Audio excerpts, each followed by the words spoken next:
होइजाइछि zone स्तरीय दक्षता विकास प्रशिक्षण कार्यक्रम। भारतीय रेड क्रॉस सोसाइटी ओडिशा राज्य शाखा सहायतारे 5 पीढ़ महिला उच्च माध्यमिक विद्यालय यूथ रेड क्रॉस विभाग द्वारा आयोजित होइतिला एही कार्यक्रम रे अतिथि माने जोगदे फास्ट एड, सड़क सुरक्षा, एड्स सचेतनता, निशामुक्त विद्यालय परिसर, प्राकृतिक चिकित्सा, परिवेश सुरक्षा आदि गुरुत्वपूर्ण विषय रे प्रशिक्षण देवा सह समाज सेवा को व्रत करने परामर्श देते। आम ये आसिक बहुत खुशी अनुभव कर कारण 5 फीट महिला विद्यालय फास्ट टाइम पे आसु कैंप्रे बहुत किसी शिखिलु आम जा बहुत किसी आम कॉलेज रे बहुत किसी शिक्षादान समस्त को दबू केमती जड़े सेंसलेस होगले केमती आम प्रोटेक्ट करूँ। समस्त युव रेड क्रॉस स्वेच्छासेवी मानक प्रशिक्षित कर एक अभिनव योजना है।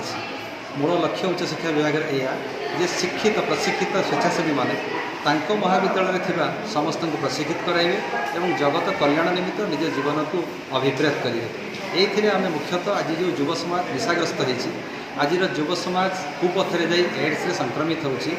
आज युव समाज संपूर्ण भाव में परिवेश सुरक्षा निजक व्रती करूना। एमती अनेक गुरुत्वपूर्ण प्रसंग आम ये आलोकपात करूँ कि प्राकृतिक चिकित्सा माध्यम प्राकृतिक उपाय माध्यम मनुष्य सुस्थ डाक्तर घर को राति पहले दौड़ ना।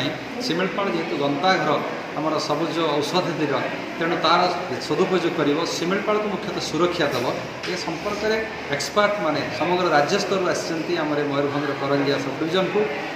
एही अवसर में पूर्वर आयोजित होइतिबा विभिन्न प्रतियोगितार कृति प्रतियोगी मानकु पुरस्कृत करा जायतिला। एही अवसर में पूर्वर आयोजित होइतिबा विभिन्न प्रतियोगितार कृति प्रतियोगी मानकु पुरस्कृत करा जायतिला। मयूरभंज करंजियारू जितेंद्र राज को रिपोर्ट उत्कल प्रतिदिन।